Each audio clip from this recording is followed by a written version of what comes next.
Well, welcome back from getting married. Yee.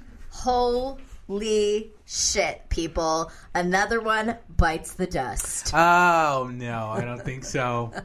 No, by biting the dust, I mean, you're off the market, Oh, boo. completely. You're a total off the market dude. Completely, not even on, never will be on, I hope. I don't want to discuss that. I don't even want to think about any of that You've only been married stuff. for 20 seconds. You're like, I don't know. Yeah, let's not ever think about that, John. Let's just remain married. Yeah, I'm okay remain with married. it. I'm okay with you remaining married.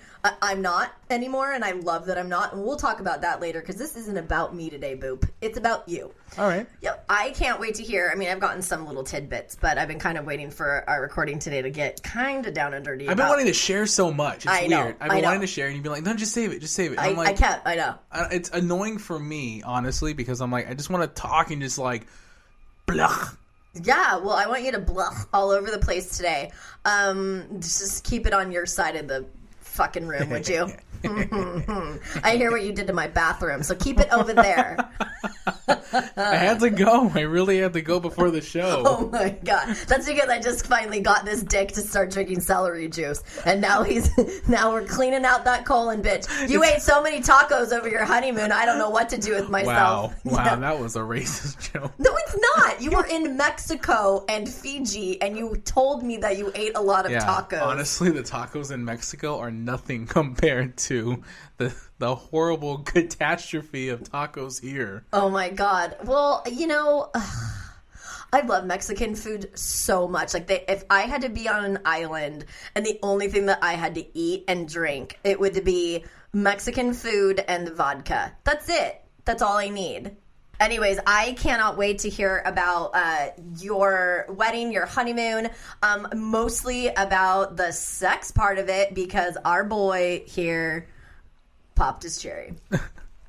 Well, it was that one time when I was 19, 20. That doesn't count. It doesn't, I wouldn't say it counts. We're not counting that one. This is a big one. So wait, am I in the hot seat kind of feel? Because, like, you kind of just told me to sit there and just... I didn't tell you to sit there. Well, you told me to, like, hey, let me ask the questions. I'm gonna go around and just ask you these questions. No, this isn't a hard press interview. Oh, okay. I thought it was a hard press interview because I was preparing myself. Like, I am not Rachel Maddow, although she is wonderful. And keep listening to the podcast, whether you like her or not. Yeah, I just thought you're asking me a bunch of questions. I had a bunch of notes of what I. Oh my god, I have a bunch of notes. Well, yeah, because our viewpoints on marriage are very different. Okay, so I mean that's where we're coming into the episode today, because I'm divorced twice. He just got married and he is as happy as a little pie, and isn't he cute? So what I'd like to discuss today really is, oh my god, how excited are you that you got married and you went on your honeymoon, and I want details on the sex. That's it. Okay, all right. First off, I don't want to know about your chalupa eating and your scuba diving. I could give two shits about your scuba diving. Okay, first of all, I was a little exaggerating on the chalupa eating. Okay, everything else I was for real about. The snorkeling and the sex was real. Let me be honest with you. Snorkeled up her ass. Oh my gosh, I have no rebuttal against that. No, you don't. There's nothing. She sucked your All right, snorkel. so let me just start by saying This is so much fun. I knew it was going to be fun. Yeah, for Keep it up. you. Yeah, for totally. me, it's like, oh, this is all about me. This is so inappropriate. All right. We are doing a sex podcast. It is not inappropriate. Oh my god, keep it up. Well, let me just say one thing is, honestly, I know I'm like, what, 2.5 weeks, maybe 3 weeks into marriage, per se. Everybody that's listening, please giggle. We'll give you like 30 seconds to get through that moment, because I think a lot of people in LA just blacked out. Well,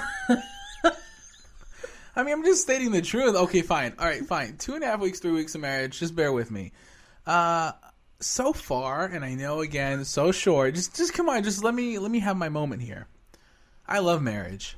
I want to be honest. Again, I know I'm so short in terms of like the term length of how long I've been married. But two, I just want to be very clear and just say I know like shit is going to happen throughout my life that could have me, God forbid, question, God forbid, think back, like, why did I do this? I don't really want to have those thoughts. I just want to kind of just enjoy this moment. And I don't know if you want to call it the honeymoon stage or whatever. But again, my case is a little bit different because I've been civilly married for a year for, just gonna be honest, immigration purposes. But knowing that I'm in marriage now, like religiously, Catholically, that's not even a word. I know. I'm like, wait a second, Catholically. Yeah, just, I like the word, though. It's a good word. No, it's weird. Let's put it into our Catholicy. Catholically. Catholically. There we go. Mm-hmm. I'm fully married now, and I gotta be honest. I feel so. I know I'm gonna get so much like. I can't wait. Keep going. Keep going.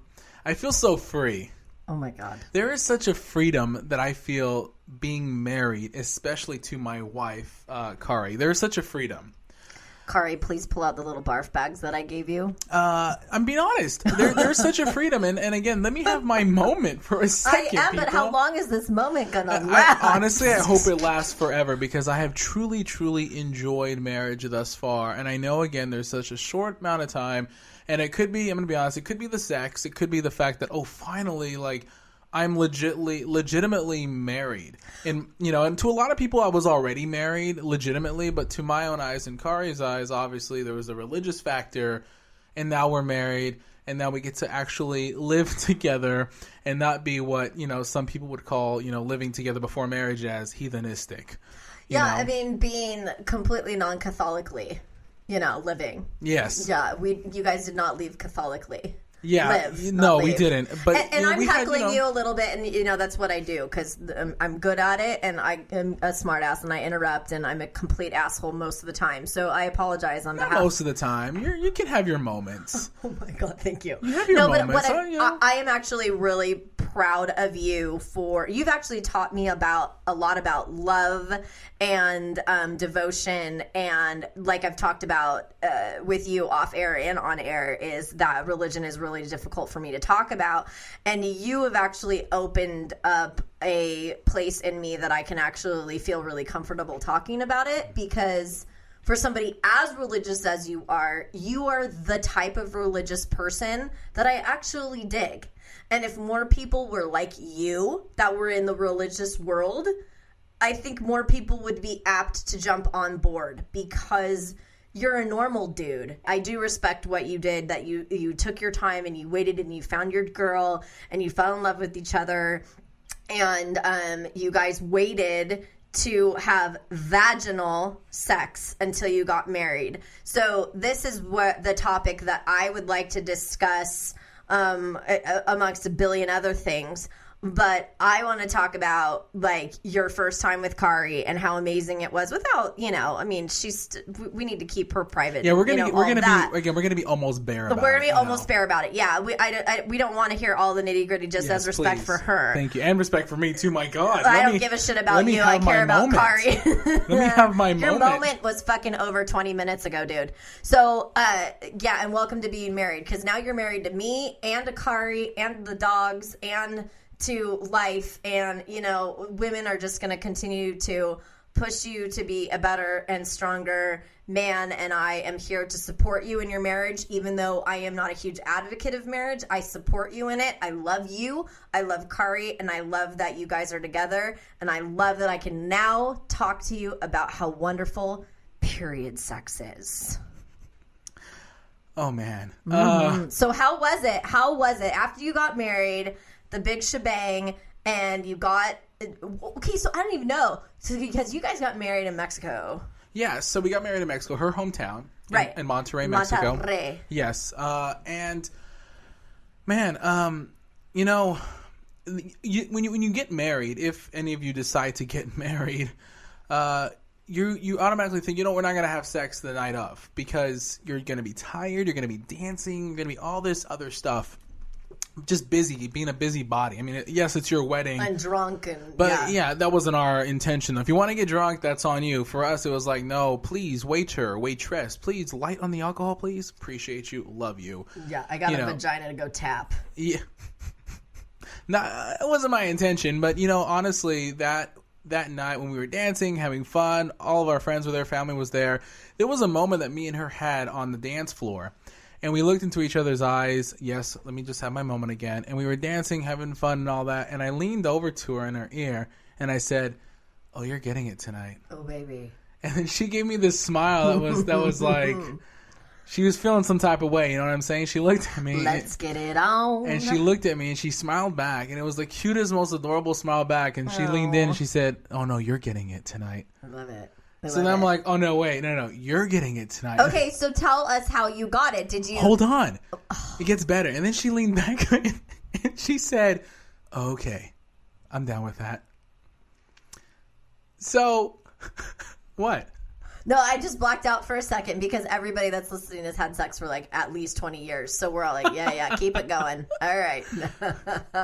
So we danced the night away. So much fun. Danced the night away, all that stuff. Party was over. It was amazing fun. Wedding was great. You know, there was like one thing that always happens that irks you, but it was not really a moment really for us that like irked us. You know, they tell you about that one moment, you know, like, oh, this is going to go wrong. You know what I'm saying? Yeah. We didn't have one of those moments. So we just enjoyed the night. Well, and I bet you there were about 15,000 moments, but it didn't matter. It didn't matter, baby. You're right. Because my ex-husband and I, my old buddy and I, he and I had a phenomenal wedding. It was just the marriage that sucked. So our wedding was beautiful and wonderful, and I swear nothing went wrong.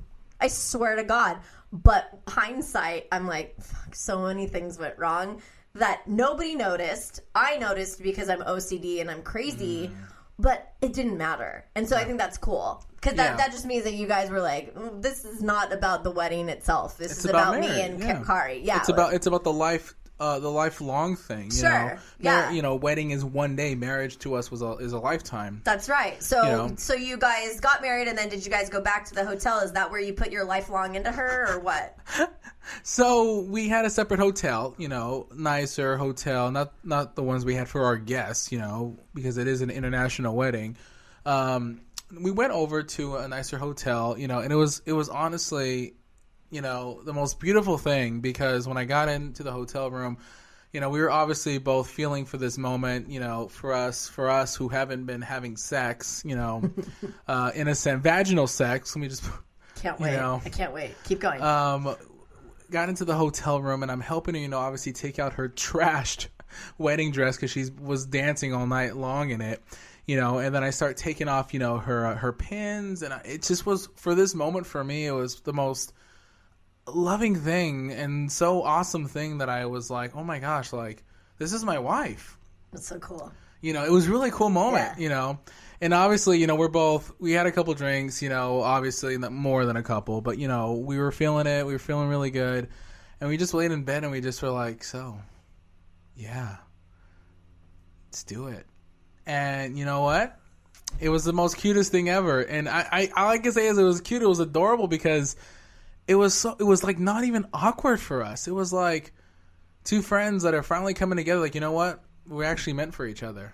Sure. And we're actually in love with each other. We're friends, but we're also best friends, and we're also in love with each other. Well, and that's the key is, I mean, friendship is everything, because at some point, like, oh God, your balls get hairy and gross and weird, and nobody, you know, things change in life. Mine, I think, are pretty cool. I don't even want to think about your balls. I just don't. I'm not asking you to think about it. I'm just saying that. Anyway, really don't. So obviously, you know, in a good, holy way, you know, we did the deed, you know, and it was beautiful.